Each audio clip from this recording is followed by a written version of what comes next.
Dear Amihan Stories presents The CEO's Fake Wife, written by Jean Chua. Mama, yung sinaing nangangamoy na! Sigaw ng batang si Pretty Lynn mula sa kusina. Pilit nitong inaabot ang lutuan habang nakapatong sa isang silya. Ma, ako nang kukuha! Pretty Lynn Jane Tagbunting, bumaba ka riyan at bumalik ka sa mesa. Utos ni Jessa bago ilapag ang biniling gatas para sa almusal ng kanyang anak. Ako na. Okay po. Iniaho ni Jess ang kaldero at pinagsandok ang bata ng kanin. Early ka sa school ngayon ha? Aalis kasi si mama. May audition ako kaya hindi rin kita masusundo. Si Tita Arlie mo muna ang mag-aasikaso sa'yo, okay ba? Paliwanag niya rito. Opo, ipapaayos niyo na po ba yung sira nating rice cooker, Mama? Kapag nakasweldo na ako, bibili ako ng bago. Kapag nakabili ka na ng rice cooker, Mama, ako nang magsasaing. Help na kita. Natawa si Jessa sa sinabi ng anak. Hindi niya pa ito tinuturuang magluto o maglaba dahil masyado pang maaga ang 7 years old para sa kanya. Kapag 11 o 12 taong gulang na ito, sa kanya uunti-untiin ang pagtuturo. Very good. May tagapindot na ng cook sa rice cooker si Mama. Anya sa bata bago ito pinagtimpla ng gatas. Bunga ng kapusukan si Pretty Lynn. Masyadong galit si Jessa sa mga magulang niya noon dahil pinipilit siya ng mga ito na mag-aral sa kursong hindi niya gusto. Natutunan niyang pumarty at maglasing sa tuwing hirap na hirap siya sa mga subject. Isang gabi, sa sobrang kalasingan ay nagawa niyang magpadala sa pasimpleng chancing ng isang lalaki. Hindi niya na maalala ang mukha ng lalaking iyon pero nagbunga ang kanyang kagagahan. Ngayon, narito si Pretty Lynn habang siya ay sumasideline na lang muna dahil walang permanenteng bantay ang kanyang anak. Good luck sa audition, Mama! Thank you, Nakshiko. Pasimpleng umirap si Arlie sa kanya nung maabutan sila. Baka lumaking jeje mo niyang pamangkin ko dahil sa'yo. Ikaw ang gawas-bawas ng kamalitahan sa katawan. Baka mapasang pa yan sa anak ko. Nag-angat ng kilay si Arlie. It runs in the blood, ate. Natawa si Jessa. Narinig ko kay Ate Paula, balak mo raw maging escort? Naiilang na umiling siya. Escort? Hindi naman sa ganun. Magpapanggap lang ako na misis ng isang matandang hukluban dyan. Para ma-impress akong kasosyo nila. Yun lang yun. O edi escort nga. Ako, ate. Hindi kita huhusgahan ha. Pero kapag yan malaman ni na mama at papa, baka kunin na talaga nila si Pretty Lynn sa'yo. Pinanood nila ni Arlie si Pretty Lynn habang nagtututbrush ito. Gusto ko lang naman maalagaan ko siya ng maayos, nang hindi nasasakripisyo ang oras ko imbis na kasama siya. Sabi ni Jessa. Kung planado lang sana tong pamangkin ko, edi hindi ka namang problema ng ganyan. Nahihiyang umiling si Jessa. Ayaw niyang manghinayang dahil masaya naman siya na naroon ang anak niya. Subalit alam niyang tama si Arlie. Kundi lang biglaan ang pagkakaroon niya ng anak, na pag-ipunan pa sana niya ang gastos sa pagpapalaki rito. Pinanood niyang umalis ang dalawa saka siya naghanda para sa audition mamaya. Ang role na gagampanan bilang isang peking asawa ng isang mayamang businessman. Nalaman niya iyon mula sa stylist niyang kaibigan na si Paula. Handa ka na ba, Jessa? Tanong ni Paula nang magkita sila kung nasaan ang audition. Oo, te. Salamat sa pag-inform sa akin tungkol dito ha. Pag napili ako, ipagpapatayo kita ng rebulto. Buhay pa ako pero sa gagawin mo para mo na rin akong ginawang Teggy Bells. Basta do your best ha. Mapili yang si Adrian Lau, pero galante kaya, hindi ka lugi if ever. Okay, para sa ekonomiya. Sa true, para sa ekonomiya. Napakadaling magkunwari na matibay ang kanyang loob. Pero noong nasa harap na siya ng napakalaking wooden double door ng isang conference room, ay pinanghinaan siya ng loob. Bumukas ang pinto at nagtatakbong lumabas ang isang babae. Umiiyak ito. Ano problema sa baba ko? Kahit matulis to, maganda pa rin ako. Napatras si Jessa sabay hawak sa sariling muka. Kapag matulis ang baba, kiss agad? Matulis bang baba ko? Kinakabahang tanong niya sa sarili. Miss! Miss, hello! Miss! Pagtawag ng isang babaeng staff. Ay, hello po. Magandang tanghali. Oh, buti naman natatauhan ka kagad. May pahawak-hawak ka pa sa baba mo. Sumakit ba biglang ngipin mo? Hindi po. May iniisip lang. Well, mamaya mo na ituloy ang pag-iisip mo dyan at naghihintay na si Mr. Adrian sa loob. Good luck.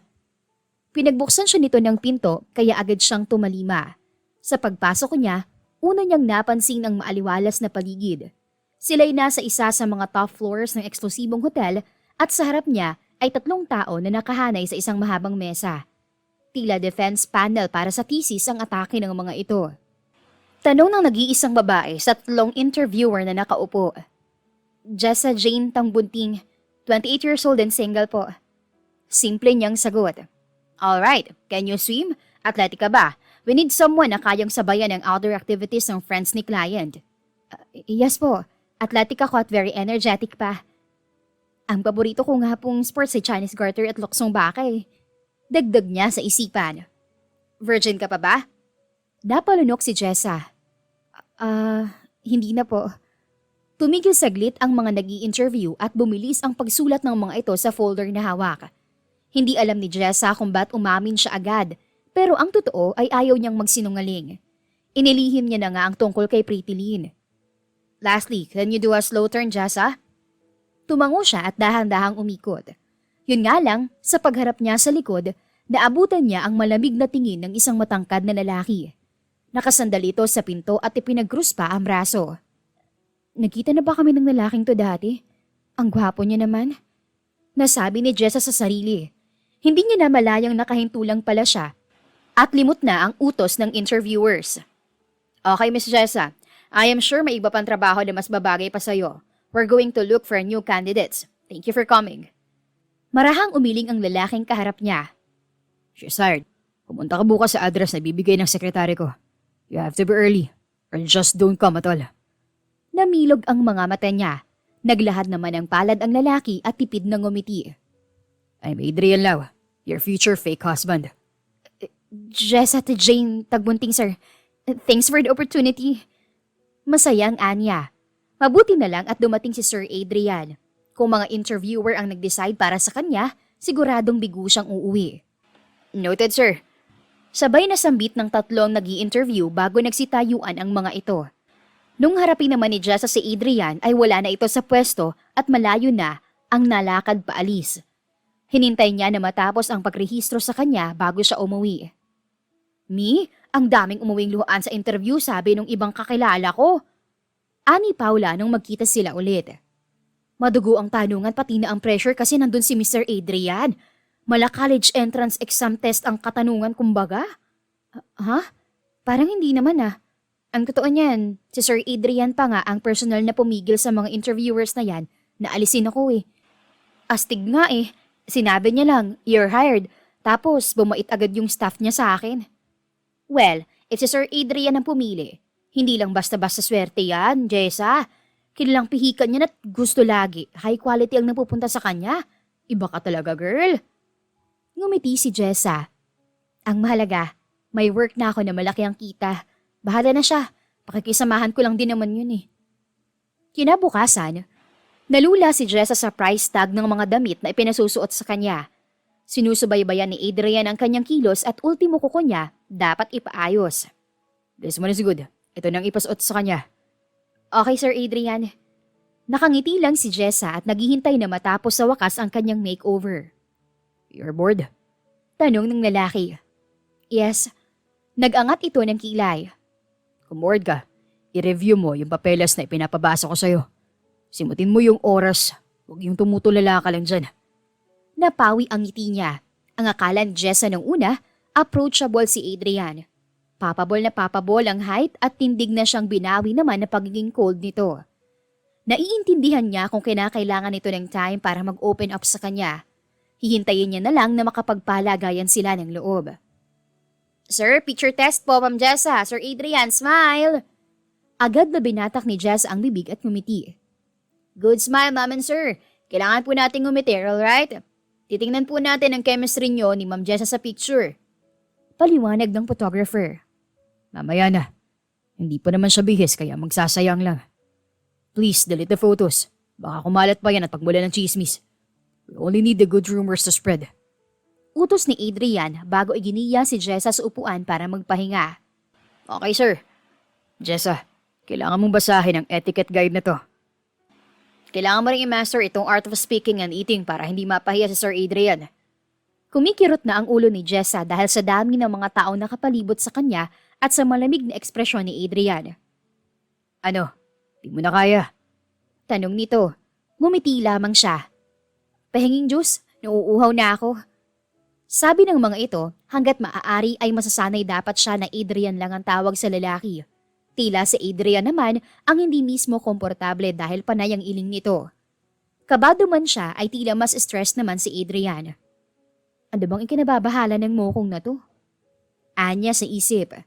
Samantala, ang hindi alam ni Jessa, si Adrian ay asar na asar ng araw na iyon.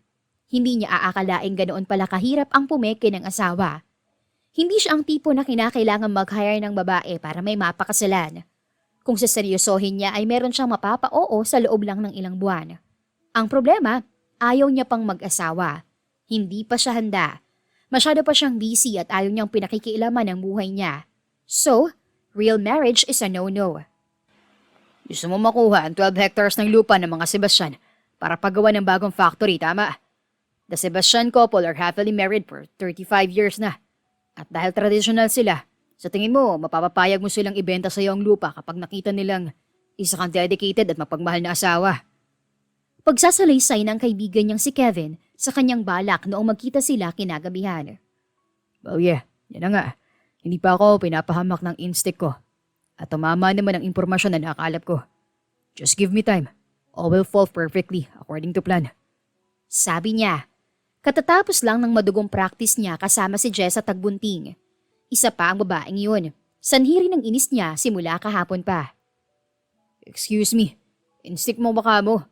Adrian, pumalya yan 8 years ago nung pumatol ka sa isang college student. Nung mag-bar tayo at hanggang ngayon, banas ka pa rin dun. Instinct ka pa.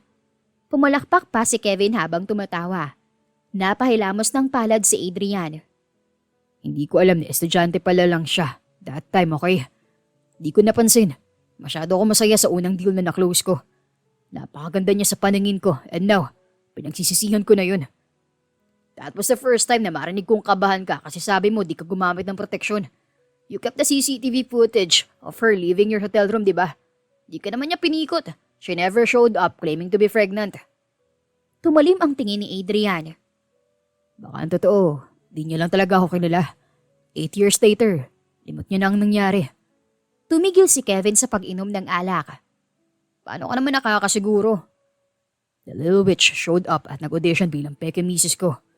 Simpleng sagot niya na tila ba hindi siya nailang buong linggo dahil nagkita sila ulit.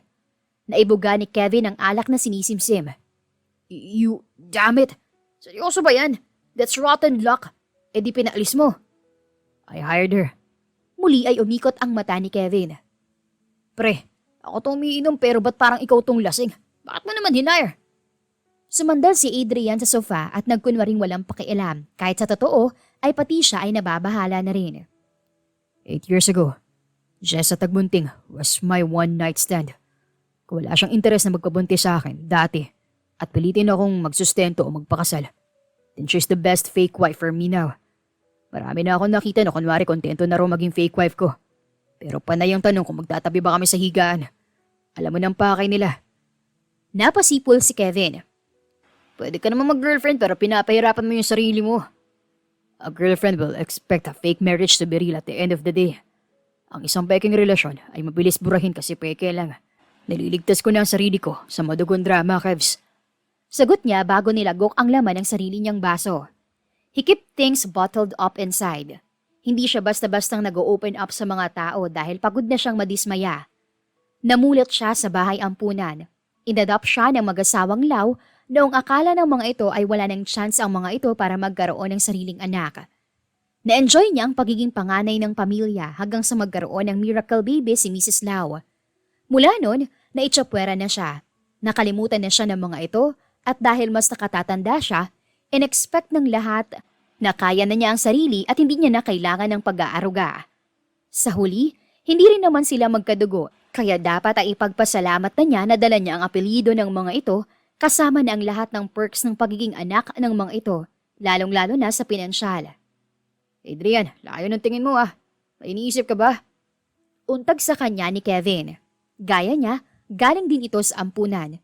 Nag-18 na rin ito roon at nung lumabas, agad niyang sinundo upang makatira sa room niya nung nag-aaral pa siya sa kolehiyo. Matagal na silang magkasanggang balikat. Naisip ko lang siya na Ma'am Lau. Tumawag sila sa akin kanina. Sagot niya. Oh, baka may sadya sa'yo. Don't get too excited. Nagpaalam lang naman na pupunta sila ng abroad para bisitahin ang mga kamag-anak nila sa ibang bansa. Matatagalan sila bago bumalik. Pahayag niya. Huwag kang sumama sa mga yon. Maiwan akong walang karamay rito. Natawa si Adrian. Ang totoo ay pinapagaan lang nito ang loob niya. Kailan ba siya isinama ng mga yon kapag may family reunion? Hindi naman talaga siya tunay na family member. Bago akong uuwi, marami pa akong tatapusin bukas kaya sige na. Tumango si Kevin. Good luck dyan sa plano mo 1 month on an island kasama ang mga Sebastian, di ba? Yup. Kasama ang babaeng nakaka-one night stand mo 8 years ago. Oo nga. Umiling ito at nagbanta. You were courting that, Adrian Lau. Tumawa lang siya bago kumaway paalis. All is fine. Pangunsulan niya sa sarili. Walang mangyayaring masama. Para kay Jessa, kinabukasan hindi masyadong good ang morning. Ano ka mo? 1 month akong mawawala? Ay naku po, hindi pwede yan. Reklamo niya sa harap ng kanyang supposed husband na si Adrian. Tila maganda ang gising nito dahil nakangiti pa. Isipin mo na lang, this is an all-expense paid trip sa isang magandang isla. Mag-aala Jezebel ka ron, ayaw mo? Tanong nito. Pero paano si Inday Bebe pritilin ko? Sawing palahaw ni Jessa sa isipan, hindi niya maiiwan ang anak niya, aba. Napairap si Adrian noong makita ang kanyang pag-aalangan. 250,000 pesos for just 1 month with me on an island. Nagmulat si Jessa at namaywang. Saan ba tayo sasakay? Para sa kanya ay malaki na yon. 1 month lang naman. Gamit ang magiging sweldo niya ay makapagpapatayo siya ng tindahan. Tumango si Adrian para bang nagugustuhan ang pagiging mukhang pera niya. Good. Madali kang kausap. Magkapatid tayo gamit ang speedboat kasama ang ilang gamit. Kunwari hindi sadya ang pagkikita natin ng mga Sebastian. Remember what the manual says. Oo naman, wala kang tiwala eh. May photo magic memory ako. Buong kumpiyansang sabi niya. Napapikit si Adrian. It's pictographic memory. Okay, binago na pala nila eh. Umiling lamang ang lalaki at hindi na siya pinansin. Hindi naman dinibdib ni Jessa ang pangiisnab nito. Pakiramdam niya kasi, si Adrian ay parabang itlog na nagtatago lang sa katigasan ng shell. May araw din nalalambot ito ng pakikitungo sa kanya. 1 month ba naman na kami lang? Nasabi niya sa sarili bago nag-search ng mga damit na angkop suotin para sa isla. Nagpaalam din siya agad sa mga magulang para ibilin ang anak. Makalipas ang ilang araw, ay handa na siya patungo sa isla kasama ang suplado niyang fake husband. Maaga pa lang ay nasa guest room na siya ng bahay nito para ayusin at masigurong wala siyang makakalimutang bitbitin. Sinilip siya ni Adrian sa siwang ng pinto. All set. Good. Let's go, wife. Napangiti siya dahil sa dami ng kanyang inihandang gamit. Yes, excited na ako, hubby. Sagot niya. Hindi makapagsalita agad si Adrian ng una, pero napalunok din ito kinalaunan. Balak mo yatang dalhin ang buong shop Dinalhan din kita ng mga magagandang polo, yung babagay sa kutis mo. Di ka na dapat nagabala. Well, aka na yung ibang bag at ipapakarga ko na. Nakakapagod ang biyahe para kay Jessa. Mula sa 2 oras na biyahe lula ng kotse hanggang sa kalahating oras na biyahe sakay ng speedboat na manhid na ang puwit niya sa kakaupo. Nature lover ba tong mga Sebastian Love? Pangi-small talk niya kay Adrian na naka-sunglasses pa habang nakasubsob sa kanyang tabi. Wag mo na akong kausapin. Nahihilo ko. Masungit na sabi nito. Sabi na eh, nakangiti ka pa sa kotse kanina tapos ngayon nakangiwi na. Ito white flower. May efficacent din ako kung gusto mo. Ba't may lamang ganito ang purse mo? Pag-uusisa nito habang ginagamit ang ointment. May snowbird pa nga eh. Iyon na tong 2. Essential yung mga yan kapag babiyahe ka. Natawa si Adrian. Ako, hinihintay ko na lang matapos ang biyahe. Tapos, titiisin ko na lang tuwing naduduwal ako. Ang yaman-yaman mo, pinagdadamutan mo yung sarili mo ng efficacent at Vicks. May gamot naman din. Diyos mio ka, oo. Kumusta ng pakiramdam mo? Buti na. Gagamitin mo ba? Hindi na muna. Baka lumalayang nararamdaman mo tapos maisipan mong umatras. Eh di cancelled ang lakad natin. Sayang yung 250 kyaw ko, no? Kala ko pa naman may pakika sa akin. Natawa siya. Meron naman talaga. Kung hindi kita bati, bibigyan ba kita nung snow bear ko? Alright, Jessa. Thank you for your care. Pumihit ang driver ng speedboat at tumango sa kanila. Sir ma, malapit na tayo. Good. Thanks, Mac. Pasasalamat ni Adrian bago inabot ang kamay niya. Hindi ka pamilyar sa isla, kaya wag kang humiwalay sa akin as much as possible. Okay po. Huwag ka rin kumausap ng kung sino-sino, or else we're doomed. Okay. Anong favorite color ko, wife? Blue. When is my birthday? April 17, 1994. Satisfied na tumango si Adrian. Si Jessa naman ngayon ang namaywang. Hubby, anong favorite color ko? White. No, it's yellow. Umiling siya. Orange yun. Fine, orange. Kailan naman ang birthday ko? July 5, 1996. Kumpiyansang sagot ni Adrian. Humaba ang nguso niya habang pababa siya. Adrian, July 15 nga kasi ang birthday ko. Ito naman eh. Natigilan ang lalaki. Umuo ka na lang sa mga sagot ko sa harap ng iba, okay? Ang importante, makuha mong tama yung akin kasi marami nakakakilala sa akin. Okay. Malami ang sagot niya sa kahinintay na matapos ang paglilipat ng mga gamit nila. Sir Lau, oh my gosh, nandito ka po! Masayang bati ng isang staff noong pumasok sila sa tanggapan ng isang villa sa isla. From the smokes of the city into the sea, pangatlong beses na po natin tong pagkikita. Mandy, lumipat ka na pala rito. Ulalas ni Adrian bago tumabi sa kanya. It's good to see you. Ito nga pala si Jessa Lau. She's my wife. The wife? Namilog ang mga mata ni Mandy, kasing bilog ng hinaharap nitong natatabunan lamang ng maninipis na strap ng isang bikini top. Taken ka na? Ang bilis naman. Here I was, thinking na baka sinusundan mo ako. Never going to happen. Una na kami ng misis ko. Alright, here's the card. Nung sila na lamang ni Adrian ay saka ito nagpaliwanag. Manager si Mandy ng isa sa mga kilalang hotel sa syudad. She was transferred here. Di ko alam. Basta ang narinig ko, may kinalantari siyang client at nalaman ng asawa nito. It was chaotic. Don't mind her. Wow, kung siyang mapapangasawa mo, papayag ka ba? Tanong niya. Curious lang siya sa magiging sagot nito. No, silly. Nandyan ka tapos ipapares mo ko ron. Nasamid si Jessa sa sariling laway. Nag-iwas siya ng tingin. Nagpaliwanag naman si Adrian. Nabasa mo ng file ko. I am an orphan. Kinumkup ako na mag-asawang negosyante at nag-anak naman sila. It was painful to be inside the house where you don't belong. Natameme siya. Hindi niya maiwasang tingnan ang mukha ng lalaki habang nagsasalita ito. Pero kami ng pagkain kinakain, hangin na hinihinga at apelyidong dinadala. Pero Jessa, at the end of the day, they are not mine. Kaya kung magkakapamilya man ako, magkakaasawang tunay, I want that woman to be only mine, body and soul. Madamot ako na lalo na. Pag sinabi kong akin lang dapat. Napalunok si Jessa at wala sa sariling tumango. Kaya ba nag-hire ka ng fake wife kasi hindi ka makahanap ng taong sa palagay mo kaya maging loyal sa'yo? Tinawanan lang siya ni Adrian. Maybe yes. Yung mga totoong magulang ko nga, nagawa kong iwan sa bahay ang punan. My money is easy to love. Pero siguro, mahirap lang talaga akong mahalin. Kahit tawagin ko pala siyang kulang sa aruga, hindi na mali kasi totoo naman. Sambit niya sa isipan bago inilingkis ang braso kay Adrian. Nasa isip mo lang yan, pero hayaan mo na. Maganda rin naman ang ampon na. Ano ngayon? Personal kang piniling iuwi ni na Mr. and Mrs. Lau kasi nagustuhan ka nila. Pinalaki ka, sinuportahan at binahagian ng yaman. Maganda yung sinapit mo kaysa sa libu-libong tao sa mundo. Kasi you are meant for higher things. Napangiti si Adrian at iniba na ang usapan. Alright woman, pag-lobster tayo.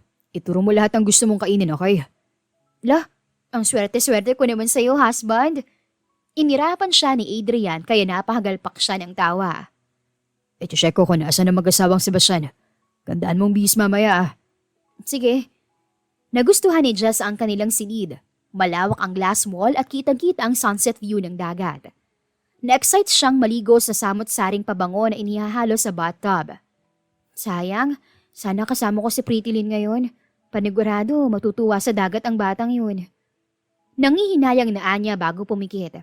Hayaan na, next time kapag nakauwi na siya, dadalhin niya sa pinakamalapit na murang resort ang kanyang anak para makapagtampisaw din ito sa dagat.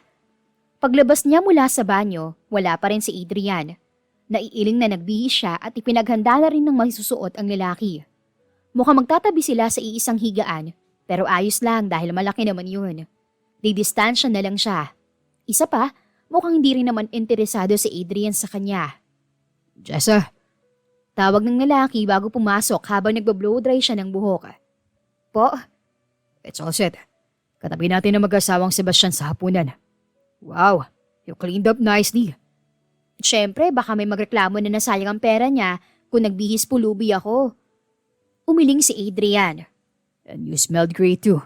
Huwag na kaya tayong lumabas. Aha? Gulat na Anya. Nalihis tuloy ang inilalagay niyang lipstick. Kidding. Maliligo na rin ako. Would you wait for me? Oo naman. Ikaw ang boss, no? Right. Simpleng sabi ni Adrian bago pumasok sa banyo. Naiiling na tinapos ni Jessa ang pag-aayos. Nawibirduhan siya sa kilos ni Adrian. Baka sinalubong ito ni Mandy sa daan at kinulit. Natapos din ang pag-aayos ng lalaki at sabay silang lumabas mula sa silid. Couple attire pala itong hinanda mo. Pansin ni Adrian. Floral blue polo, panloob na puting sando at khaki pants ang pinasuot niya rito. Habang siya naman, ang suot ay blue na bestidang may floral pattern na katulad ng kay Adrian. Nagustuhan mo? Yes, it's cute. Lalo na yung sandals mo na may mga bibe. Ito, akin to. Sinadya kong dalhin kasi syempre, beach eh. Wow, parang bakasyon lang talaga to para sa'yo ah. Naupo sila sa isang table set na nakaharap sa gawing dagat. Si Adrian ang umorder ng pagkain habang ine-explain din sa kanya ang lasa ng mga pagkain binabanggit nito para makapag-decide siya kung anong gusto niya. Itong onion soup, it's good bilang sausawan ng tinapay. Pampaalis na rin ang lasa ng seafood sa dila. Adrian! Honey, look! Yung panganay ni Mr. and Mrs. Lau nandito! Bulalas ng matandang lalaki sa kabilang table. Oh, Mr. John Rick Sebastian. Good evening po. Bati ni Adrian sa kainabot ang kamay ni Jessa. Naghanda naman agad siya ng sasabihin. Magandang gabi po, sir. Adrian, who is this lovely woman? Lumapit sa wakas si Mrs. Sebastian at nagpakilala bilang Pilar. This is my wife, Jessa. Ma'am, mga bata kayo lalong tingnan ah. Oh, ikaw talaga. Ikaw nga. Kasal na tapos hindi kami invited sa wedding. Reklamo ng ginang. Umarteng pagod si Adrian. Ma'am, sir, it was a very private moment. Wala rin doon ang parents ko actually. It was a private civil wedding. Someday, we'll do it again sa simbahan naman. And it will be a grand wedding. For sure, isa kayo sa mga nakaupo sa unahan. Kinikilig na nag-usap ang dalawang matanda. So, This is a love against all odds situation. Ayaw ng parents mo pero talagang inilaban nyo, no? Ah? Sabi ni Ma'am Pilar. Parang tayo rin dati. In the end, wala rin silang nagawa. Natawa si Jessa. Talaga po? Paano nyo naman napapayag ang parents nyo kinalaunan? It was tragic. Kapalit ng pagpayag nila, namatay ang anak namin. Our only son. Binawian ng buhay dahil lang din sa kanila. It was a sad memory, Jessa. Sabi ni Ma'am Pilar dahilan para kalabitin siya ni Adrian sa hita. Senyas iyon na itigil niya ang pagtatanong. Nako, I'm very sorry po. It's fine. Hindi mo alam at hindi mo rin kasalanan. Hey, why don't we join our tables together? Mungkahi ni Sir John Rick. That's a good idea. We ordered seafood. Mag-share po tayo. Pagpayag ni Adrian. Great! Magaan ang loob ni Ma'am Pilar kay Adrian. Panay ang paglalagay nito ng pagkain sa plato ng lalaki habang si Jessa ay nakikipag-usap kay Sir John Rick. Nirecommend lang siya may nitong isla. We're actually hoping to stay and celebrate our anniversary here. Mukhang wala pa naman makakabili sa Tierra Paradiso namin. Sabi ng matandang lalaki. Tierra Paradiso? Segunda niya na tinawanan nito. It's a 12-hectare fertile land na minana ko pa sa pamilya ko. I was hoping dati, maipasa ko sana sa anak namin kaso nauna siya sa langit at walang ibang mag-aalaga sa lupang iyon. Ibebenta ko na lang para mapakinabangan ng iba. I'm sure maraming handang bumili sa lupang yun. Kahit magkano pa yan. Ba't di niyo po ibinibenta pa? Si Adrian iyon. No, hindi basta-basta ang lupang iyon. My family kept it for decades tapos ipapasa ko lang sa kung sinong balahura. I should know the buyer and I should trust them first bago magkaroon ng transaction. Well, I respect that, Sir John Rick. Umiling ang matanda. Ikaw at si Jessa, tito at tita na lang ang itawag niyo sa amin. Magkakasama tayo ng matagal dito sa isla. We have to enjoy. Tama. Tanging ambag ni Jessa sa usapan. That was a lovely dinner, hindi ba, honey? Ani Ma'am Pilar matapos ang hapunan. Yes, Pilar, my dear. Magkikita pa naman tayo sa isla, right, Adrian? Ngumiti si Adrian. Yes po. Susulitin na namin ang honeymoon dito. Kayo lang po bang magkasama sa isla?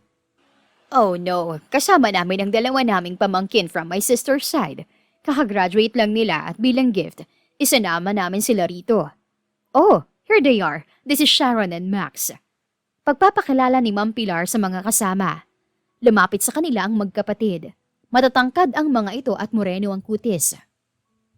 Mr. Adrian Lau? Kuminang ang mga mata ni Sharon. Wow, such a coincidence. Usap-usapan ka lang namin sa school pero ngayon kaharap na kita. Nanggaling ka rin sa Sutterville Business School. Ang matter ko yun. Good choice. Nice to meet you, Sharon. Bati naman ni Adrian. Hi, Miss. I'm Max. Sharon's twin brother. Hello din sa'yo, Mr. Lau. Hi, I'm Jessa, Adrian's wife. Wait, what do you mean? Married ka na? Usig ni Sharon kay Adrian. A month ago may nakapagsabi sa akin na single ka pa. Sharon, iha, hindi mo ba nakakita ang suot nilang singsing? Of course they are married. Ano ka ba naman? Saway ni Ma'am Pilar. Kailan lang din yung kasal namin kaya konti pa lang yung nakakaalam. Palusot ni Jessa. Nakasasagap siya ng inggit plus jealousy vibes kay Sharon. Posibleng crush nito si Adrian at ngayon ay nadidismaya lang na kasado na ito. Habang pabalik sila ng silid, hindi maiwasan ni Jessa na bungguin ang braso ni Adrian at kulitin ito. Yung Sharon, parang may gusto sa'yo. Sabi niya. Really? Bad for her. Good for me. Napalunok siya. Ibig sabihin ba nito, uuwi na ako? Cancelled ang pagpapanggap natin? Inilihis siya ni Adrian sa daan at dumiretso sa tabing dagat. Bakit ika-cancel? Masama bang pakiramdam mo? Hindi naman. Mas nagagwapuhan ka ron sa Max na yon? Biglang ungkat nito na ikinagulat niya. Sino? Yung Max ka mo, gwapo? Hindi no, pakikuron. Alright, may bonus kang 10,000. Napailing siya ng kaunti. Ang babaw na kaligayahan mo, Adrian. Okay, tayo na lang nandito. Now tell me what's on your mind. Namaywang si Jessa. May crush sa'yo si Sharon. Ba't di na lang siyang kausapin mo para magpa-good shot sa mga Sebastian? Ang sasabihin ko, ayokong gamitin si Sharon kasi mag-e-expect yun na magiging kami nga pagkatapos. At napipilitan akong tanggapin siya. Like a transaction, tutulong lang siya kapag may makukuha siyang pabalik. Ang sabihin mo, umaayaw ka sa commitment kasi takot ka lang maiwan o di kaya maloko. Sagot ni Jessica sa isipan. Well, the truth is, ayokong i-entertain si Sharon kasi mas komportable ako sa'yo. Namilog ang bibig niya. Hindi tuloy siya makasagot agad. Ako rin naman. Ang totoo niyan, kahit ang layo ng agwat natin sa totoong buhay, pakiramdam ko at some point, naging magka-level din tayo. Kumibot ang labi ni Adrian na tila ba may naisip na nakakatuwa, pero sa huli ay umiling lang ito. Well, ngayon nagkakaintindihan naman pala tayo. How about, matulog ka na? Mag-alas 10 na, Jessa. Aakyat ako pagkatapos magpa-wifi. May kukumustuhin lang ako saglit sa Facebook. Alright, babalik ako mamaya para sunduin ka. Sige. Kumaway siya kay Adrian bago inilabas ang phone na dala. Tinawagan niya si Arlie sa messenger. Te, tumawag ko kung kailan mga santo na lang dapat ang gising. May klase pa ako bukas. Daing ng kapatid niya. Mukhang nagising ito sa tawag niya. Kumusta si Pretty Nin? Online pang account mo. Akala ko nag-i-scroll ka pa. Kanina, hinihintay ko yung tawag mo habang gising pa siya. Tapos pareho kaming nakatulog. Kamusta yung gig mo, te? Di ka naman ba pinahubad? Tanong nito. Gaga?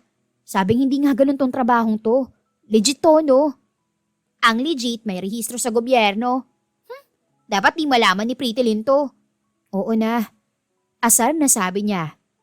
Nakakakain naman ako ng masasarap na pagkain sa ginagawa ko Nabibilhan din ako ng magagandang damit. Nakaka-guilty nga Sana kasama ko kayong dalawa rito. Magagawa pa naman natin yan pagbalik mo, kaya bumalik ka ng ligtas kasi nag-aalala ako. Di pa naman alam ni na mama at papa to. Salamat Arlie Babawi ako sa'yo. Ako nang sasalo sa dress mo sa baccalaureate, ayos ba? Malayo pa yan pero sige, aasahan ko. Itong nakaraang araw matamlay si Pretty Lynn. Mukhang namimiss ka Nangasim tuloy ang ilong niya. Bukas agahan ko ang pagtawag, okay? Sige na, magpahinga ka na. Good night, ate. Napatulala siya sa saglit sa dalampasigan. Iniisip niya ang ama ni Pretty Lynn. Kinalimutan na niya ang lalaking iyon, pero sa tuwing inaalala niya ang anak, nagpapasalamat siya na hindi niya kilala ang estrangherong yun. Paano kung pamilyado na pala ito? Di mas malaking problema. Hindi man alam ng lalaking yun na nandyan si Pretty Lynn, napalaki naman niya ang bata sa abot ng kanyang makakaya. Mas mabuti na ang ganun na inako niya ang buong kasalanan ng gabing yun. Hi, wife. Malakas na bati ni Adrian saka siya niyakap ng mahigpit mula sa likod. Hoy, napapano ka? Bigla-bigla kang nangyayakap. Si Mandy, nandyan sa likod. Kanina pa ako ginugulo niyan Baka ako sabihin kina Tita Pilar at Tito Janrick. Mas mabuti ng handa. Tugon nito. Nalanghap niyang pabango ni Adrian. Komportable siyang humilig sa dibdib nito. Dapatin ka ng sandamukal na babae. Kung magkakaasawa ka man in the future, siguro laging iiyak dahil sa'yo. Bulong niya. That's not true. Niyanig pa siya nito, saglit. Kinausap ko ba sila ng matagal? Did I flirt? Hindi naman. Ayoko nga silang tingnan Di wag mong tingnan o kausapin man lang. Kusa sila nga alis, okay? Tara na nga't baka mukbangin pa tayo ng mga lamok dito. Bukas maraming activities na nakahanda sa isla. Let's enjoy them tapos saka natin buntutan sina Tito Tita. Okay. Kinabukasan, bihira lang magising si Adrian na may sapat na tulog. Kaya naman nang magising siya ay halos manibago siya sa paligid. Adrian, may nakahandang almusal sa mesa. Kumain ka na riyan para makapagbihis ka na. Tili ni Jessa na busy sa pamimili ng outfit nila ngayong araw. Anong oras na? 9:30. Kung inaantok ka pa, go lang. Ang lakas ng hilik mo kanina parang natatangay ako. Nailang tuloy siya. Seryoso, nagising ka ng hilik ko. I'm sorry, Jessa. Hindi naman. Kahit sino, basta pagod talagang tutulo ang laway at maghihilik kapag natutulog. Pag ako ganun, wag mo kong i-judge Natawa siya. Alright, hindi ko huhusgahan but I'll keep a video for myself. Bawal yun Foul. Butit di ka nagising sa paghihilik ko. It's just that, napakatagal na nang huli akong makapagpahinga ng maayos. Work addicted ka pala Napangiti siya. It's workaholic, Jessa. Magsing tunog pa rin. Sige na, kainin mo na yung lugaw ron. Dahil good mood na gumising si Adrian, inuna niyang gawin ay ikutin ang isla kasama si Jessa. Naabutan nila ang samot-saring aktibidad na isinasagawa sa resort. Anong meron? Ang laki ng pinya sa gitna Bulalas ng kasama niya. Agad na nagtanong-tanong si Adrian hanggang sa malaman niya ang paligsahan sa mga guest. Paunahan daw makaubuo ng apoy nang hindi gumagamit ng lighter o posporo. Ang premyo, yung pinya sa gitna. Napakatamis daw niyan. What do you think? Sali tayo. Gusto kong tikman yung pinya Isa pa, kulang sila ng isang pares na player Sige na, Adrian. Natigilan siya. Sino magkikiskis ng kahoy? Jessa, I'm freaking bad with games. Akong gagawa. Sige na, hahawakan mo lang. Napahilamos siya ng palad sa muka. Alright. Nagsitilian ang mga manonood dahil sa wakas, kumpleto na silang mga manlalaro. Nakapwesto na sila at inumpisahan na ni Jess ang pagkiskis ng kahoy. Mabilis ding napagod ang braso nito at pinawisan. May daya ata tong kahoy Magninipis sa tong braso ko haba ayaw pa rin Hindi napigilan ni Adrian ang sarili at pinunasan ang noo ni Jessa gamit ang sleeves ng kanyang polo. Palit tayo. Ako na. Sana lang talaga worth it yung pinyang yan. Kasi ibabato ko sa noon ng may-ari nitong isla kung hindi. Napabungis-ngis si Jessa, kaya mas pinag-igihan pa niya ang kilos. Ilang sandali pa, umuusok na sa wakas ang kahoy. Umaapoy na, Adrian! Ang galing mo! Looks like we finally have a winner! Anang host. Pagod na umupo si Adrian sa buhanginan habang kinukuha ni Jessa ang kanilang premyo. Congratulations to the newlyweds, Mr. and Mrs. Lau, to eternal love and respect. Bati ng host sa mikropono. Kung alam lang naming newlyweds kayo, dapat ibinigay na lang agad namin ang pinya. Enjoy your honeymoon and that pineapple lovebirds. Sabi ng isang player. Tumawa naman ang kapares nito. Tama. Make the night more sweeter, guys, ha? Ciao! Napalunok si Adrian. Make the night sweeter? Anong pinagsasabi nun? Buong pagtatakang tanong ni Jessa habang yakap ang napanalunang pinya. Well, sabi nila, matamis daw kung kumain ka ng pinya hours before the deed. Huwag ka magpapaniwala sa mga yan. Bumilog ang bibig ni Jessa. Para bang ngayon lang nito narinig ang ganoong advice. Wow, may ganun pala. Nagugutom na ako. Kumain na kaya tayo? Agad siyang pumayag. Kailangan ko yatang magpamassage nito. Namanhid ang braso ko eh. Anya habang nanananghalian sila. Ako na magmamasahe riyan. Marunong ako. Isa pa, ako ang nagpumilit na sumali ron. It was fun. Natatawang sabi niya. We can do the games basta ba kaya mo. Okay.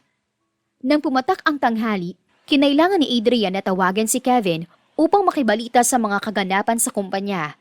He delegated his duties to the others at si Kevin na nag-oversee kung nagagawa ba ng tama lahat ng utos niya. Bro, humitim ka. Unang pansin nito sa kanya. Isla to.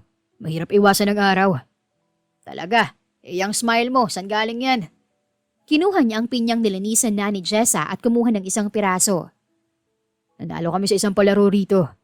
This is the prize. I actually think it's worth it. Napakatamis. Butit nag-enjoy ka kahit papaano. How about the land? May uuwi mo ba? Siguro. Oo. Kailangan ko lang na magandang timing. Baka mamaya kausapin ko na sila. Kapag napapayag mo, di uuwi ka na kagad dito. Inilihis ni Adrian ang mga mata mula sa screen. Agad-agad. But I still have a few weeks left here. Shut up! Gano'n ba kagandang isla riyan? Nagdadalawang isip kang bumalik agad. The island is great. Yung kasama ko rin dito. They make the vacation enjoyable. Kasama? There's no way you mean Jessa, one night stand tagbunting. Napagalpak siya sa sinabi nito. Stop calling her that, okay? Mabait naman siya. Makulit but she's grown. Matured na siya at responsible. I hope so, buddy. 8 years ago na rin naman nakalipas at tipsy ka lang nung time na yun. Nag-angat siya ng kilay. Well, Kevs, I'm starting to realize. Kahit siguro hindi ako nakainom nung time na yun tapos inaya niya ako. Hindi ko siya tatanggihan eh. Natahimik ang kaibigan niya. Malalim ang kunot sa noon nito. You mean you're attracted to her kahit ngayon? Sinasabi ko lang okay. Hindi ko inaaming oo. 100%. Maybe 50%. Baby, bumukha mo. The moment you said na di ka agad babalik dito kahit mapapayag mo ng maagang mga Sebastian, I already knew.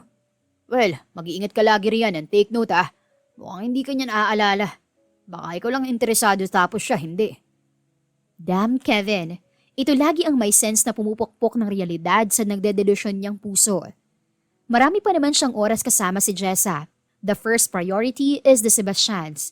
Tapos susunod ay ito ng tungkol sa pagkakagusto niya kay Jessa.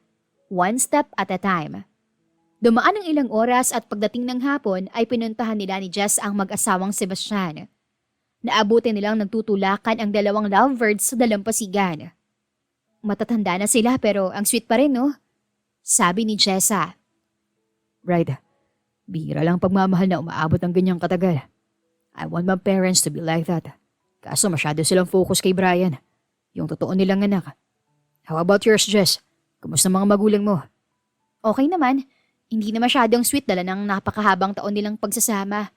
Ang importante lang sa kanila, siguro, yung magkasama silang tumanda. Nakalapit sila sa wakas sa dalawa.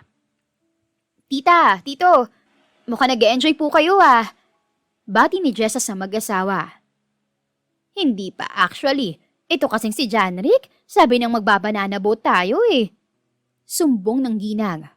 Oy Pilar, hindi mo inaalala ang edad natin. Paano kung mahulog tayo, ha?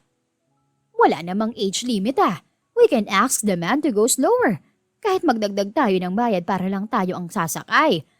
Gusto ko lang talagang maranasan ito, please. Pamimilit ni Ma'am Pilar. Agad na pumustura si Adrian at naglahad ng kamay. Tita, kasama po kami ni Jessa kung ayos sa inyo.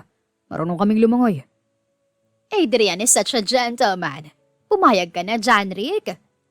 Alright, Pilar. You too. Salamat. Minsan lang din gumusto tong si tita nyo kaya pagbigyan na natin. Masayang sabi ni Sir Janrick sa kanila. Mabilis silang nagsettle in ng lalaking magpapatakbo ng jet ski at inihanay ni sila depende sa bigat. Isa-isa rin silang nagsuot ng life jacket. I said marunong kang lumangoy. Well, nag-assume lang ako. Anya kay Jessa. Hindi ako marunong pero nakasakay na ako sa ganito noon pa kasama ang mga magulang ko. Didikit lang ako sa'yo. Hindi ako mapapano. Mabilis lang naman to, di ba? 3 ikot lang. Napangiti siya. I'm sure nagbayad ang higit si na Tito Janrick para ma-enjoy natin ang ride. Alright, let's go then. Napuno ng tili mula kina Tita Pilar at Jessa ang buong banana boat ride. Doble naman ang naging saya ni Adrian dahil habang tumatakbo ang banana boat ay yakap niya ng mahigpit si Jessa. Hala! Lumipad ang tsinelas ko! Bulalas ng babae. Sinubukang abutin ni Adrian ang sandals nitong may disenyong mga bibe pero lumakas ang alon, dulot ng hangin at natangay siya pababa. Adrian! Sabay na sigaw ni Jessa at Tita Pilar. Iyon ang huli niyang narinig dahil nakalalayo agad ang mga ito. Hinayaan ni Adrian ang sarili na magpalutang-lutang hanggang sa maabot niya ang sandals ni Jessa. Ang bilis ng paglutang mo pa palayo Ano magiging silbi mo kung wala kang kapares Sabi niya sa pasaway na sandals. Maya-maya pa, binalikan siya ni Tito Janrick, pati na ng diver ng jet ski. Agad siyang niyakap ni Tito Janrick sa pag-akyat niya. Bigla ka na lang nawala sa paglingon ko, son. You scared me. Halos sabunutan ako ni Pilar para balikan ka kagad. Nag-cramps ba ang paa mo? Magkapa-check up tayo. Baka nakalunok ka ng tubig. Malamyang ngumiti si Adrian sa kaiwinagaywayang sandal ni Jessa. Nahulog kasi tito. Akala ko ayos lang. Di ko nakontrol ang bigat ko kaya nahulog ako. I'm sorry, nakaabala pa ako sa inyo. It doesn't matter. Nagbabayad tayo kung nakakaabala man. Ang importante ay ayos ka at walang masakit sa'yo. Magbihis ka agad pagdating natin. Opo, tito. Nag-iwas ng tingin si Adrian. Kahit ang adoptive parents niya ay hindi ganoon kung mag-alala sa kanya.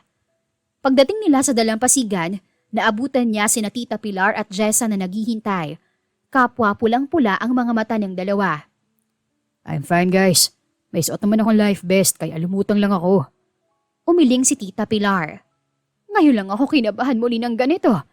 There are worse things that could have happened, Adrian James Lau, and it scared me. Pinagalitan siya ng ginang at inaya na maghapunan ng sabay. Samantalang si Jessa ay tahimik na nakamasid. Nang makabalik na sila sa sariling silid, doon lamang siya nito niyakap. Sandals lang yun Napapalitan. Hindi ko na ulit susuotin yan. Susunugin ko. Naghihimutok na sabi nito. Kayo talaga ni Tita Pilar. Mahilig mag-alala sa wala. Ayos lang ako. Para sa'yo. Pero wala kaming alam sa ganun kaya kinabahan kami kaagad. Masama na bang alalahanin ka? Hindi mapigilan ni Adrian ang mangiti ng kay lapad-lapad. Hindi naman. Pasensya na. Hindi na mauulit. Masaya ka pa riyan. Nag-aalala ka kasi pag nawala ako, walang mag-sweldo sa'yo, no? Tanong niya. Nakinggulat niya noong irapan siya ni Jessa at wala itong imik na pumunta sa banyo upang maligo. Sana pala, di ko nalang sinabi yun. Nangihinayang naan niya sa sarili. Ang totoo ay gusto niya lang makasiguro na may nararamdaman din sa kanya si Jessa. Ngayon tuloy ay mukhang itinutulak niya palayo ang kanilang ugnayan. Pumatak ang gabi at sa wakas oras ng hapunan. Dahil sa nangyari noong hapon ay halos i-spoil siya ni Tito Janrick sa lahat ng bagay. I was thinking, Adrian, yung Tierra Paradiso ko. Gusto kong ikaw ang bumili. I know your company is worth You can definitely afford it. Sabi nito. Hindi siya makafocus sa usapan dahil hindi pa rin siya pinapansin ni Jessa ni ayaw siya nitong tingnan. Ang tabang tuloy ng dessert na kanyang kinakain. Wala ang tamis na ine-expect niya. We'll talk about it kapag nakabalik na tayo ng syudad dito. Pero aasahan ko yan. It's settled. Curious na curious ako sa Land of Paradise nyo ni Tita Pilar.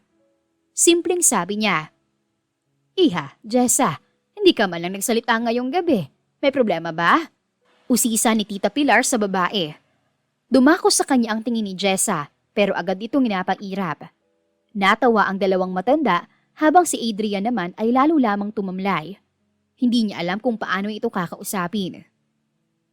Oh, you too. Don't end the night on a bad note. Kiss and make up, okay? Newlyweds pa naman kayo. Mag-usap kayo at ninggin ang isa't isa ng maayos.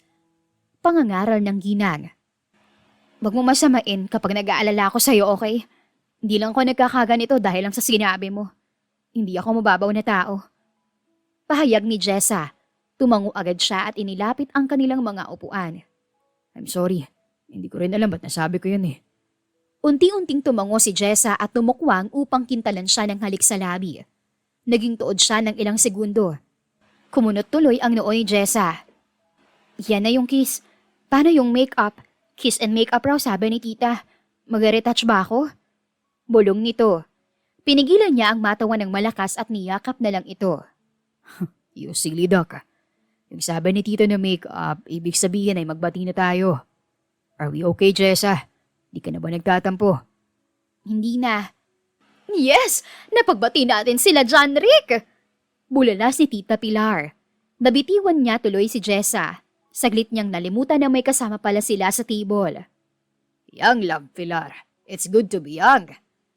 Namunumbalik ang sigla sa table nila at na-enjoy sa wakas ni Adrian ang kinakain. Panay ang tanong niya kay Jessa kahit tungkol sa maliliit na bagay para lang matuloy pa ang usapan nila. Hindi naman nagdamot ang babae dahil hindi mabura ang ngiti nito para sa kanya. Wala na ang linya ng pagpapanggap sa pagitan nila at para kay Adrian, it's confirmed. May nararamdaman din si Jessica para sa akin. Anya sa isip. Samantala, hindi makapaniwala si Jessa. Kung kailan pakiramdam niya ay para siyang nasa isang fairy tale kung saan siya ang bida at si Adrian ang Prince Charming, saka na naman kay bilis ng pihit ng panahon. Kulang ang isang buwang kasama ang lalaki pati na ang mga Sebastian. Naging close niya rin sina Sharon at Max kinalaunan dahil sa mga activity na kanilang sinalihan.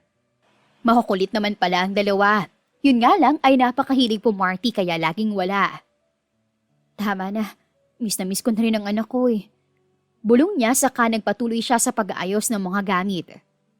Jessa, huwag kang magalala. Pagdating din natin doon, pupuntahan ko ang address mo at personal kitang liligawan.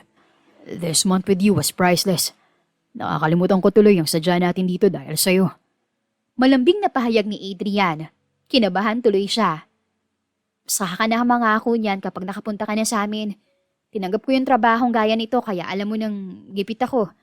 Siyempre may mga bagay ka pang hindi alam kaya mas magandang pag-usapan natin ng mga yon sa pagbalik natin. Hihintayin kita. Tugon niya. Alright. May farewell lunch na gaganapin kaya halika na. Mamimiss ko yung peanut sauce nila. How about you? Nahanap-hanapin ko rin yung desserts. Pero syempre, mas miss kita ng higit pa ron. Umiksa na si Sharon na saktong napadaan din sa kanilang harapan. Kayo mag-asawang pagong, ang babagal na nga maglakad, ang cheesy-cheesy pa. Mag-asawa na nga kayo, huy. Tama na. Daing nito.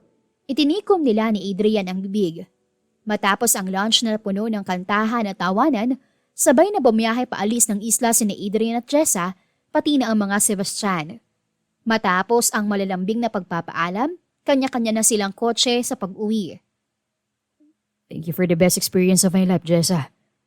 Paalam ni Adrian sa kanya nung aalis na siya para ihatid ng driver nito. Saka ka na sumunod sa akin kapag nakabalik ka na sa kumpanya at nabili mo na ang Sierra Paradiso. See you, Adrian. It won't be long, Jessa. Nung makita sa wakas ni Jessa ang kanyang maliit na bahay, ay halos maluha siya sa sobrang saya. Pretty ni nakshi ko! Tali niya na sinalubong naman agad ng bata. Mama! Ang dami niyo pong dalang pasalubong! Oo, Natagalan ako sa pag-uwi kasi ang dami-dami nitong pinamili ko. Pagharason niya. Sa susunod, sama ako para di ka mahirapan sa pagbubuhat. Nako, sure nak, hindi ka naman lalayo sa akin kasi magpapatayo na tayo ng tindahan. Mayaman na tayo, Mama. Gulat nitong tanong. Medyo, pabiro niyang sagot. Wow, akala ko small time gig lang yun at baka na-scam ka pa. Pero mukhang tiba-tiba ka ate. Waging umuwi Puna ni Arlie. Umiling siya. Mas wagi kung matatanggap ni Adrian si Pretty Lynn. Doon lang siya tunay na masisiyahan. Huwag lang sanang malaman ni na Mama at Papa ang pinanggalingan ng perang dala mo dahil magagalit lang ang mga yon. Hindi naman nila maiintindihan eh. Hayaan mo na. Ang importante, makakakain ng masarap ang anak ko, di ba? Sabi niya. Tama naman. Ikaw ang ina ni Pretty Lynn kaya kahit anong sabihin nila, ikaw pa rin ang masusunod. Hindi ko naman pinapahamak ang anak ko. Ang totoo nga niyan, kapag may nag-interes sa aking lalaki at di nila matanggap si Pretty Lynn, tatanggihan ko sila kagad-agad. Uunahin ko lagi ang nakshi ko. Napatango si Arlie sa kanya. Kaya susuportahan kita lagi ate. Sige na, pahingang 2-5. Kahit pang online shopping lang bilang reward dun sa pagbabantay ko kay Pretty. Natawa siya. Maparaan ka rin no? Sige, heto. Salamat Arlie. Always welcome, Ate Jessa. Sa kabilang banda ay inspired naman ang bawat kilos ni Adrian araw-araw sa opisina. Kay daming dapat ayusin at i-check kahit pa inasikaso na ni Kevin ang oversight ng mga gawain. Iba pa rin kapag siya ang kumilos dahil maiaayon niya sa sariling standards ang resulta. Sa dami ng kanyang asikasuhin ay inabot siya ng 1 linggo para sa 1 buwan niyang pagkawala. Sir, nahanap kayo ni Mr. John Rick Sebastian. Sabi niya, urgent daw po. Sabi ng kanyang sekretaryang lalaki. Nasaan siya? Huwag mo nang paakyatin si Tito dito dahil baka mapagod siya. Ako na bababa. Sige po, this way, President Lau. Sa pakikita nila ng matanda, agad siya nitong niyakap ng napakahigpit. Adrian, it's good to see you again. Pumayat ka. Sambit nito. Work dito. Halos matabunan ako ng mga papeles. Don't worry, hindi po kayo nakakaabala. Kakatapos ko lang din eh. Tumango-tango ang matanda. Well, ako lang ang pumunta kasi takot na takot sa'yo si Pilar. Here, ito ang Tierra Paradiso. I was hoping to transfer it under your name. Wait, Tita shouldn't be scared of me. May nangyari po ba? Umiling lamang ang Ginoo sa kainaya siyang buksan ng envelope na bigay nito. Adrian was expecting it to be a land prize para sa Tierra Paradiso. Hinuhulaan niya na kung ilang milyon o posibleng bilyon ang presyo niyon. Hindi niya inakala ang isang DNA test result ang makikita. Nagsagawa ng palihim na test ang mag-asawang Sebastian para sa kanya. Matched ang resulta. Siya ang nawawalang anak ng mag-asawa. Wait, no. Ang sabi niyo namatay siya. It can't be me. Iniwan ako sa bahay ampunan ng mga tunay kong magulang. Tito John Rick, I'm sorry pero... Tumayo ang matanda at sinubukan siyang pakalmahin. This is so sudden. I know. Sabi ni Pilar, maghintay pa ako ng ilang araw sa kakitalapitan. Pero hindi ko mapigilan ang sarili ko ngayong lumabas ng resulta. You're my flesh and blood, iho. The lab results can't be wrong. Hindi nagkamali ang lokso ng dugo na nararamdaman ni Pilar sa'yo. Matagal ka na naming hinahanap. Gulantang na napahawak sa ulo si Adrian. Umupo siya sa sofa habang pilit ipinapaliwanag ng Tito John Rick na kanyang totoong ama ang nangyari noon. Dahil tutol ang mga magulang ni Tita Pilar na makipagrelasyon ito kay Tito John Rick, sinubukan ng mga ito na paghiwalayin ng dalawa. Isa na sa mga paraang iyon ay ang ilayo ang anak ng mga ito sa mismong araw ng panganganak ni Tita Pilar. Ang sabi ng mga magulang ni Tita Pilar ay wala na ang bata na pinaniwalaan ng mga ito. Ganoon pa man ay hindi naghiwalay ang dalawa. Sinabi ng mag-asawa na tanggap na ng mga itong wala na ang anak. Ngunit kapag may nakikitang kahawig ng mga ito ay nagsasagawa agad ang mga ito ng DNA test. Taon-taon, buwan-buwan, hanggang sa umabot ng maraming taon. Didistansya kami ni Pilar hanggang sa maging okay ka, Adrian. Pero itong Tierra Paradiso, sa'yo ito. Please have it. Napalunok si Adrian, ngunit kahit anong gawin niya, nanunuyo pa rin talaga ang kanyang lalamunan. Hindi pala siya pinabayaan. He was just lost and now he is found. I want to have dinner with you and Mama, one of these days. Sabi niya. Hindi sumagot ang matanda. Sa halip ay lumundag ito para yakapin siya ng napakahigpit. Anything you want, anak. Kahit ano, ibibigay namin ni Pilar. Kahit di mo kami kilalanin, basta't hayaan mo lang kami na mahalin ka. Pa, I want to be loved too. Ang dami kong pictures na ipapakita. Marami akong medal na dadalhin. Valedictorian ako. I graduated with Latin honor. You'll see it. You will be proud of me. Ngayon pa lang tuwang-tuwa na ako sa'yo. Mainam na hindi sumama si Pilar kasi hindi na yun aalis dito kapag pinansin mo. Natawa si Adrian. Sa wakas, unti-unting napupunan ng ilaw ang pagkataon niyang nabalot ng dilim dati. Mabilis na kumilos si Adrian at nagpahatid sa driver papunta sa bahay ni Jessa. Hindi na siya makapaghintay na ibahagi sa babae ang nangyari. Sa buong buwan na magkasama sila, naroon na pala ang kanyang totoong mga magulang. Even before the DNA test, napakabait na ng mga ito sa kanya. He is so lucky. Kumatok siya sa maliit na bahay pero walang sumagot. Pumasok siya nung makarinig ng iyak at sigaw mula sa loob. Hindi ka na natuto, Jessa Jane. Hindi ka magandang ehemplo sa anak mo. Tama ba yung ginawa mo, ha? Para ka na rin nagpokpok. Nakakahiya ka. Ma, naririnig ni Pretty ninang pinagsasabi niyo ano ba? Suminghal ang matanda. Ano ngayon? Totoo naman ah. Ipapakaano pa sa anak mo ang resulta niyang pagiging pabaya mo. Hindi ka ba nandidiri? Hindi napigilan ni Adrian ang sarili at lumapit na para aluin ang umiiyak na si Jessa. May batang babae sa kandungan nito na pilit tinatakpan ang tenga. Nakaramdam siya ng matinding awa para sa dalawa. Adrian, bakit ka nandito? Gulangtang nasabi ni Jessa. Kakausapin sana kita kaso mukhang may nauna na sa akin. Hindi ko malang nakuha number mo kaya hindi kita makamusta mandang. Excuse me lang sir ah. Ikaw bang naging customer nitong anak ko? Kung ganon, niloko ka niya. Sinabi ba niyang single siya at walang sabit? Kasinungalingan. May anak na yan dulot ng kalandian niya noon. Sinabing mag-aral ng mabuti, nagbar at nagpabuntis ang walang hiya. Kulang na lang ay sumabog ang ulo ni Adrian. Kahahanap niya lang sa kanyang tunay na mga magulang at ngayon, mukhang siya rin ay matagal ng isang tatay. Adrian was so sure na kanyang batang babae. Noong akitin siya ni Jessa noon, tandang-tanda niya pa na siya ang nakauna rito. Ayaw nitong magsuot siya ng rubber dahil sabi pa nito, baka maiwan ang goma sa loob. She was sweet and silly. 8 years na ang lumipas and this woman was still the same. Was it at White Rabbit? Along the National Road papuntang Westminster State University? Tanong niya, yun ang bar kung saan sila uminom noon. Nagising ka ba sa room 207, Grand Place Hotel? Namutla ang mukha ni Jessa. Unti-unti ay bumaling ito sa kanya. Paano mo nalaman? Nagkibit balikat siya at kumarap sa ina ni Jessa. Ma'am, kung inaalala niyo po ang magiging kinabukasan ng mag-ina ko, ako dapat na pagalitan niyo. Ngayong nahanap ko na sila, dapat lang na akong umako ng responsibilidad. Hindi ba yung rab babae ang anak ninyo? Dahil kahit matagal na naming nahanap ang isa't isa, hindi na nasundan pa ang ginawa namin 8 years ago. Please respect Jessa. Nagkamali man siya noon. Itinatama naman namin yun ngayon. Naumid ang dila ng ina nito. Sa wakas, nahanap naman ni Jessa ang boses. Ma, pasensya na.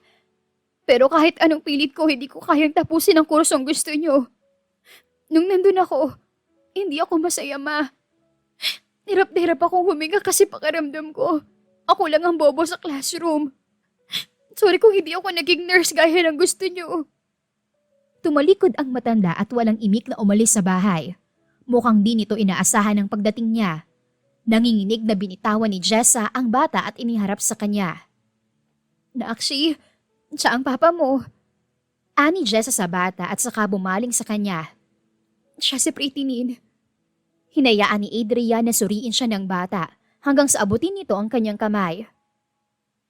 Ipinagtanggol mo si mama kanina, sabi nito. Napangiti siya. Dapat lang, ako ang papa mo eh. Ang pagmamahal at pag-aaruga na hindi niya naranasan habang lumalaki ay ibubuhos niya sa bata. You look so much like your mama. Yung mata mo at bibig, nanggaling sa akin, baby. Tinakpan ni Pretty Lynn ang muka at nagtago sa bisig ni Jessa. Ngayong pilit kong inaalala, kahawig mo nga yung lalaking yun nung gabing yun. Pinitik ni Adrian ang tenga nito. You silly duck. Sabi na nga ba't kinalimutan mo ako? Nangihiyang yumuko si Jessa. Alangan namang araw-araming kong pag-iisip na no. Halos pakuluan ako ni Mama sa kumukulong mantika nung nalaman niyang nabuntis ako ng kung sino sa bar. Napahiya ako sa maraming tao. Oo na, deserve ko yun. Pero 8 years ago nang lumipas, hindi ko naman ginugutom ang anak ko. Anak natin. Marahang sabi niya na ikinangiti ni Jessa. Akala ko, aatras ka kapag nakita mong may anak na ako eh. Ako mismo ay ampon, kaya ba't ako ba magdadamot sa ibang bata? Kahit mangyaring hindi akin si Pretty Lynn, tatanggapin ko siya. All the kids in the world deserve equal love and care. Mariing tumango si Jessa habang si Pretty Lynn ay unti-unting umuusog para sumandal sa kanya. Natatawa siya dahil parehong-pareho ang galaw ng kanyang mag-ina. Speaking of family, isasabihin ako sa iyo, Jessa. Ikinuwento niya ang tungkol sa mga Sebastian pati na ang nangyaring test. Hala, nahanap ka nila sa wakas. Maligayang sabi ni Jessa. Nakikongrats din si Pretty Lynn at pasimpleng yumakap sa kanya. Ang bango mo po! Congratulations! Kinarga niya ang bata at inabot ang kamay ni Jessa. Magliwalo tayo. Gusto kong sulitin ang araw. Natatakot akong umuwi at matulog, baka sa pagising ko, panaginip lang lahat ng to. Ako ang gigising sa'yo at magpapatunay na totoo ang lahat. Sabi ni Jessa bago pinisil ang kanyang kamay. Salamat sa biglaang pagbisita mo ah. Akala ko sasabunin ako ni Mama at iihawin eh. I'm here now, Jessa. That's never going to happen again. Papa? Papa is right. Segunda ni Pretty Lynn na pilit gumagaya sa pag-i-Ingles niya. Buti pa si Pretty Lynn, may kumpiyansa sa akin. Natatawang umiling si Jessa. Ngayon pa lang, nagkukuntsabahan na kayo ah. May bagong favorite si Pretty Lynn. Ako na ngayon. Luluwa ang mga mata ni Arlie pag nakita niya tayo. Yun ang kapatid kong sunod sa akin. Well, I hope it's a pleasant surprise para sa kanya. Isusurprise din ako noon ng katok sa ulo dahil hindi kita naaalala kagad. Umiling siya at hinalikan ang palad nito. I kept the CCTV footage paglabas mo sa hotel room. Nung nakita kitang mag-audition, hinay kita kagad. You silly duck. Walang ka-ideya-ideya. Kumindat lang ito sa kanya. Mas nakakagulat naman si Pretty Lynn ano? Damn, alright. Jessa, you win. Hanggang ngayon, hindi pa rin ako makapaniwala. Wala na ngang mas nakakagulat kaysa sa unika iha niya. Gulat ka sa akin, Papa? Tanong ng bata. Bakit po? Tanong mo kay mama mo. May sagot siya riyan. Kinurot siya ni Jessa sa tagiliran dahilan upang mapaaray siya. Alright. Hindi nga ako nananaginip. Mukhang ito nga ang happy ending namin. Bulong niya sa isip. Dumaan ang ilang buwan at sa wakas, nasanay rin si Pretty Lynn at Jessa sa kanilang bagong tahanan. Isang pagbabagong hindi nila aakalaing mangyayari pala. Noong nakaraang buwan lang naman nang magpakasal na sila ni Adrian sa simbahan. Minadali man, perpekto pa rin para kay Jessa. Ma'am, nasa labas na po si Sir. Papasok na siya any minute from now. Napangiti si Pretty Lynn. Si Jessa naman ay pasimpleng inayos ang buhok. Malakas ang hangin sa tabing dagat kung saan sila nag-outing. Natawa si Tita Pilar na ngayon ay gusto naman na ma'am ang itawag niya dito. Dear, kahit plastic at dahon-dahon lang ang suot mo, Adrian will still be obsessed with you. Nag-init ang kanyang pisngi. Mama naman. Naha-high blood si Mama, Mamita. Kapag kinikis siya ni Papa tapos ganyan ang kulay ni Mama, sabi ni Papa high blood siya. Sumbong ng bata. Pretty, huwag mong i-share kay Mamita yan, please. Anya. Sabi ni Tita Arlie, ayos lang. Pinaningkitan niya ang kapatid sa harap pero umiwas ng ito ng tingin. Sorry love, tatagalan kami ni Papa. Ang laki kasi ng huli niya nung mangisda kami kaya lahat ng anggulo pinicturean namin. Kinuwento ni Adrian pagpasok nito sa cottage. Where's my Pretty Lynn Jane? Papa! Hi baby, kunulit mo ba si mama mo? Hindi po. Bumaling sa kanya si Adrian. Is that true love? Nako Adrian, napakakulit ng batang yan. Tinago ang steepers ng mamita niya. Nagtakip ng muka si Pretty Lynn. Natawa lang ang ama nito. Well done, baby. Kay Paps naman ang sunod na itatago mo, ah. Diyan magaling si Adrian nung mga bata pa kami. Umabot sa kabilang barangay yung tsinelas ko nung siya yung nagtago eh. Pagbabahagi ni Kevin habang nag-iihaw ng isda. Tinangay ng aso yun, oh. Ako na naman ang pagbibintangan mo. Tinangay ng aso eh, napako sa wanted poster sa kabilang barangay. Palusot mo, Mr. Lau. Natawa ang lahat. Makalipas ang ilang saglit, ngumiti si Adrian at sinabing, Hindi lang Lau, Kevs. Sebastian na rin ako ngayon. kahit nahanap na ni Adrian ang tunay na mga magulang, hindi pa rin ito kinakalimutang pasalamatan lagi ang pamilya Lau. Masaya ang mga ito para kay Adrian at mas lalong naging malapit ang dalawang pamilya. Just a Jane tagbunting Sebastian. Today is a good day, ha? Ikinabit niya ang sunglasses na nasa damit at ngumiti. Every day with you is a great day, Adrian. O yan, natuto na rin ako sa pagkaka-Ingles mo. Proud niyang sabi sa sarili. Lumapit naman si Adrian sa kanya para ayusin ang nakabaliktad niyang salamin sa mata. You're still my favorite silly duck. Nagkunwaring bingi si Jessa at nasa malayo ang tingin kahit pa napapangiti rin sa sariling kalokohan.